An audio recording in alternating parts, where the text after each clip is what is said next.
హైదరాబాద్ ని తలదన్నేలా ఏపీ రాజధాని అమరావతిని తీర్చిదిద్దుతామని ఎమ్మెల్సీ సోము వీర్రాజు అన్నారు. విభజిత ఏపీ అభివృద్ధి ఎజెండాగా బీజేపీ పనిచేస్తుందన్నారు.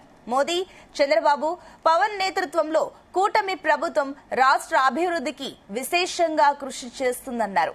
మే 2న అమరావతిలో పలు పునర్నిర్మాణ పనులకు ప్రధాని మోదీ శ్రీకారం చుడతారని సోము వీర్రాజు అన్నారు.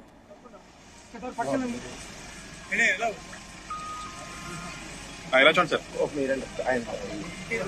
సార్ పడుతుంది చూడండి